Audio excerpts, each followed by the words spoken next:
a coordinated and systematic campaign of terror has been waged against the Orthodox Christian communities in some parts of Ethiopia, especially in the Oromia region. Despite irrefutable video evidence, documented massacres በአርሲ አሰኮ ለተፈናቀሉ ወገኖች የ6.8 ሚሊዮን ብር የአስቸኳይ ጊዜ ድጋፍ ተደረገ። መንግስት ወይ ግደልን በቃ ማለት በቃ እንዲሰጭት አርገ ህይወታችን እንዲመስቀልቅልቅል አርገ። ሰላም እንዴት ናችሁ? በድጋሚ በአዳዲስ መረጃዎች ተመልሼ መጣሁኝ። በአርሲ ኦርቶዶክሳውያን ላይ እየደረሰ ያለውን ግፍና ጭፍጨፋ በአውሮፓ ህብረት ስብሰባ ላይ ተነስቷል። ምንድነው የሆነው የሚለውን በዚህ ቪዲዮ የምንመለከት ይሆናል። አሰኮ ለተፈናቀሉ ኦርቶዶክሳውያን የ6.8 ሚሊዮን ብር ድጋፍ እንደተደረገላቸውም እየሰማን እንገኛለን። የአዲስ አበባ ልጆች መኖር እንዳልቻሉና ኑሮ እንደከበዳቸው ለዚህ ተጠያቂም መንግስት እንደሆነ እየተናገሩ ይገኛሉ። በኢትዮጵያዊቷና በሳውዝ አፍሪካዋ በተደረገ የላይቭ ቆይታ ኢትዮጵያዊቷ ሳውዝ አፍሪካዋን ጠንከር ያለ ትችትና ስድብም አዘል የሆነ ንግግር ተናግራታለች። ምንድነው የተፈጠረው የሚለውን በዚህ ቪዲዮ የምንመለከት ይሆናል። ለዚህ ቤት አዲስ ከሆናችሁ ቤቱን ሰብስክራይብ፣ ቪዲዮን ደግሞ ላይክ እና ሼር ማድረጋችሁን እንዳትረሱ። በአውሮፓ ህብረት ላይ ምንድነው የተፈጠረው የሚለውን እናስቀድም።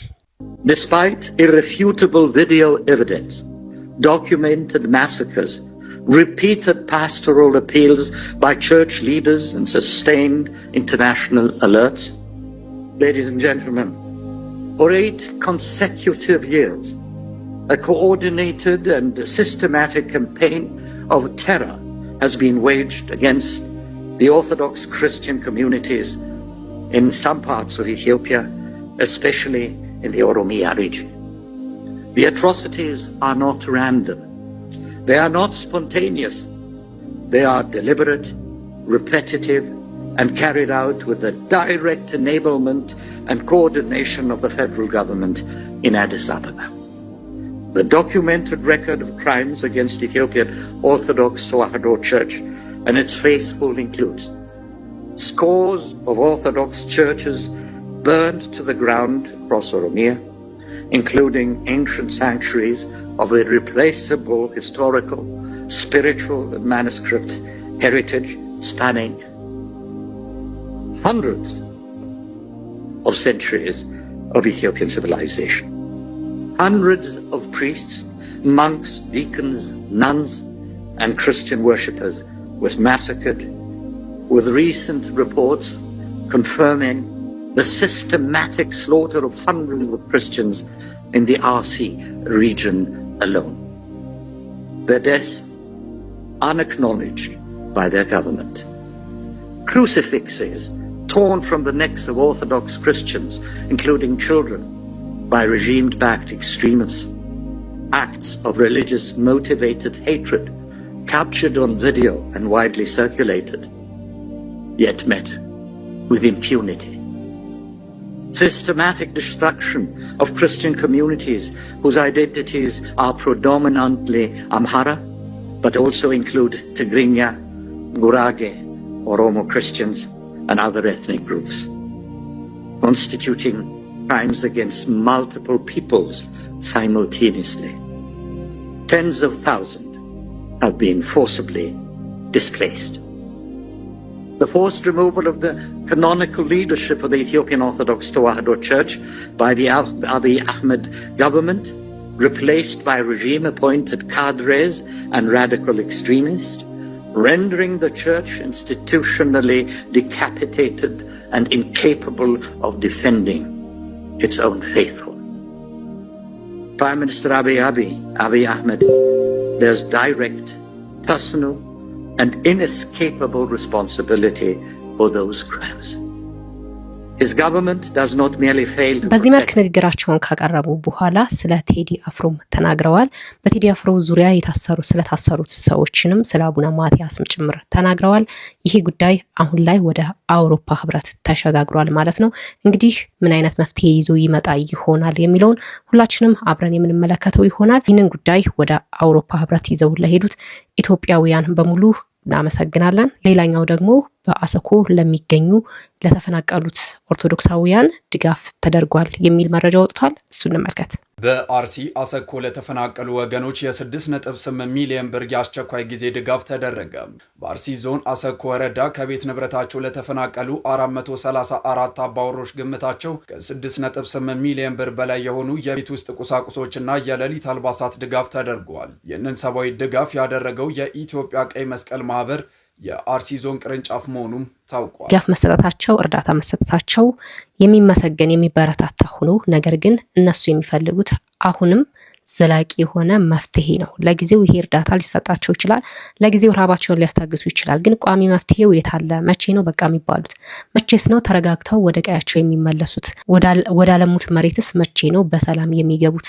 እስከ መቼስ ነው በእርዳታ የሚቆዩት? እንደ ማንኛውም ሰው በቤታቸው የሚኖሩት? ይህ ጥያቄ ምልክት ውስጥ የሚገባና እነሱም ቢሆን የሚፈልጉት እንደዚህ ዘላቂ የሆነ መፍትሄ ነውና እዛ ላይ ቢሰራ እዛ ላይ ብትሰሩ መልካም ነው።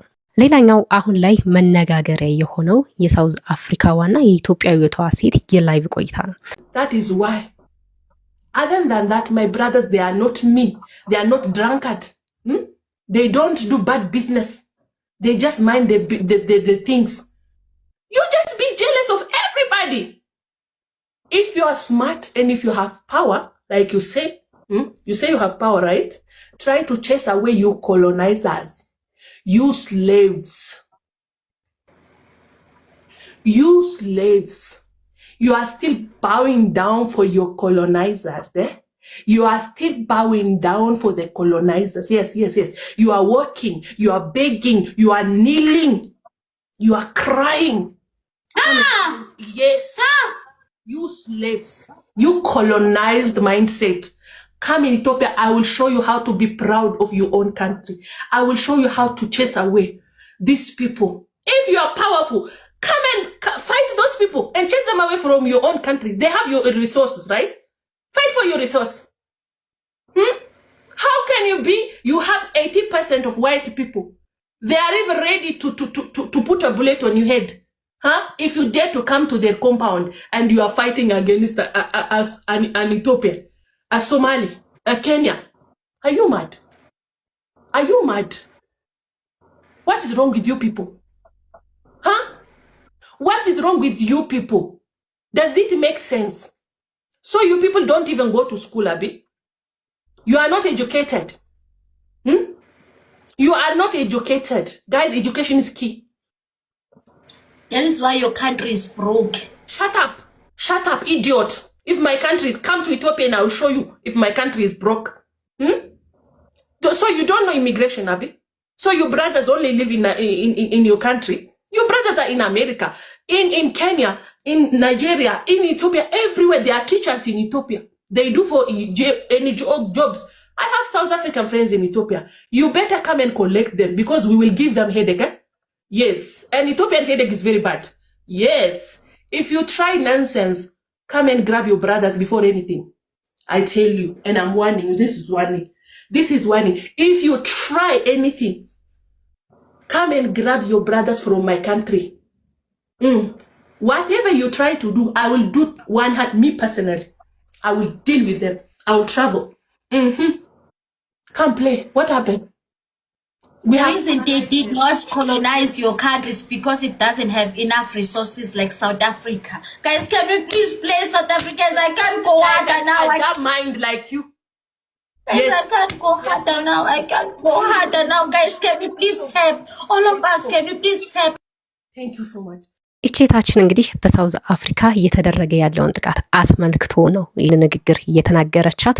ብዙዎች ኮሜንት ላይ ጀግና ጎበዝ ሲሏት፣ ብዙዎች ደግሞ አራታይ እዛው ሳውዝ አፍሪካ ለሚኖሩት ወገኖች አስቢ፣ አንቺ እንደዚህ ተናግረሽ እነሱ ደግሞ እዛ ዋጋ ይከፍላሉና እንደዚህ እንዴት ትናገሪያለሽ ያሉም አሉ። እናንተ በዚህ ንግግር ምን ተሰማችሁ?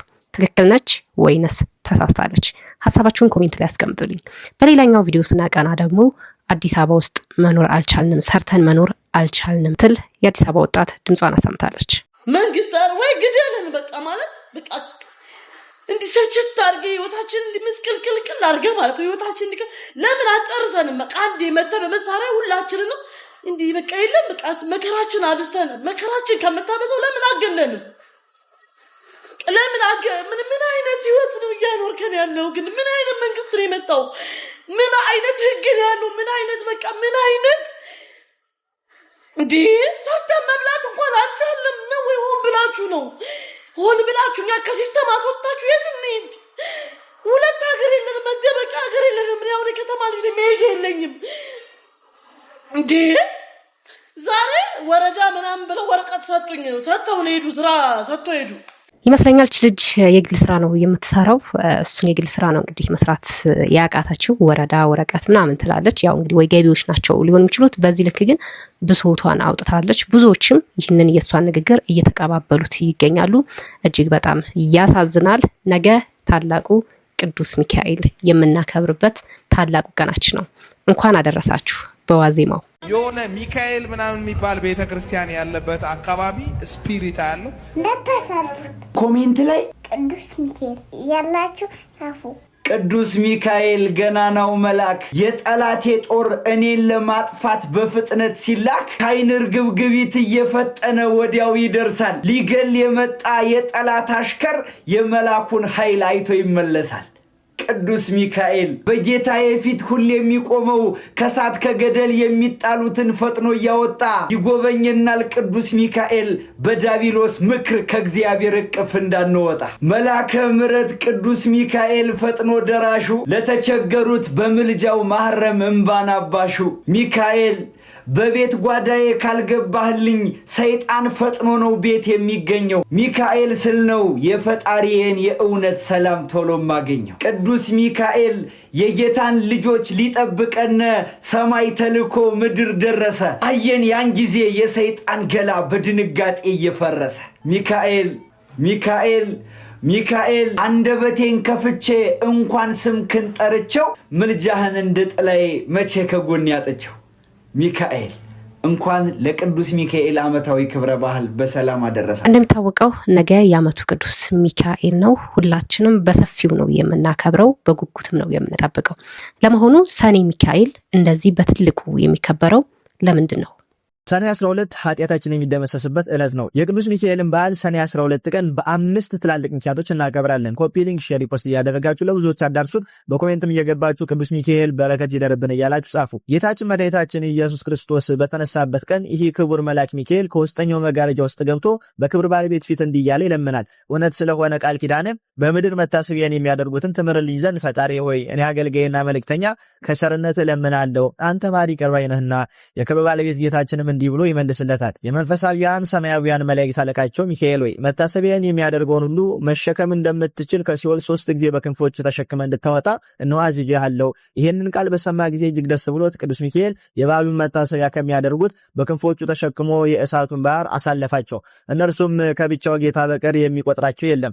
ስለዚህም የዚህን ታላቅ የመላእክት አለቃ የቅዱስ ሚካኤልን የበዓሉን መታሰቢያ ለማድረግ መታገል ይገባናል። እርሱ ከሰይጣን ወጥመድ ያድነን ዘንድ በዘመናችን ሁሉ ይጠብቀን ዘንድ ኃጢአታችንን ያስተሰርይልን ዘንድ መከራችንንም ያርቅ ዘንድ የምድራችንን ፍሬ ይባርክ ዘንድ ፈቃዱንም ለመስራት ይረዳን ዘንድ ከኛ ወገን የሞቱትን ዕረፍተ ነፍስ ይሰጥ ዘንድ ወደ መንገድ የሄዱ አባቶቻችን ወንድሞቻችንን ወደ ቤታቸው በሰላም በጤና ይመልሳቸው ዘንድ በመካከላችንም ፍቅር ያደርግልን ዘንድ እስከ መጨረሻይቱ ምቅታ ድረስ በቀናች ሃይማኖት ያጸናን ዘንድ በእግዚአብሔር ፊት ስለኛ ይለምናል ይማልዳልና። በዚህ ዕለት እግዚአብሔር የመላእክት አለቃ ቅዱስ ሚካኤልን በነገዱ ውስጥ በመላእክት ሁሉ ላይ በብዙ ክብር ሾመው። ይህ የከበረ መልአክ ክብር ይግባውና በጌታችን ፊት ስለ ሰው ልጆችና ስለ ፍጥረት ሁሉ ይለምናልና ይማልዳል። እግዚአብሔርን የሚፈራ አስተራኒቆስ የሚባል አንድ ደግ ክርስቲያን ነበረ። የዚህ ደግ ክርስቲያን የሚስቱ ስም ደግሞ ቅድስት አፎሚያ ይባላል። እነዚህ ሰኔ 12 ዕረፍታቸው ነው። ይህ ሰውን በየወሩ 3 በዓላቶችን እያከበረ ኖረ። እሊህም ክብር ይግባውና የጌታችን የኢየሱስ ክርስቶስ የልደቱ መታሰቢያ በየወሩ በ29፣ ሁለተኛ የእመቤታችን የቅድስት ድንግል ማርያምን በዓል መታሰቢያ በየወሩ በ21፣ ሶስተኛ የከበረ የመላእክት አለቃ የሆነ የቅዱስ ሚካኤልን በዓል መታሰቢያ በየወሩ በ12 እነዚህን ያከብር ነበር። የሚሞትበት ጊዜም ሲቀርብ እርሱ ሲሰራው የነበረውን ምጽዋት ይልቁንም እሊህን 3ቱን በዓላት እንዳታስታውል ሚስቱን ቅድስት አፎሚያን አዘዛት። እርሷም የከበረ የመልአኩ የሚካኤልን ስዕል ያስልላት ዘንድ ባሏን ለመነችው። እርሱም አሰርቶ ሰጣትና በቤት ውስጥ በክብር አኖረችው።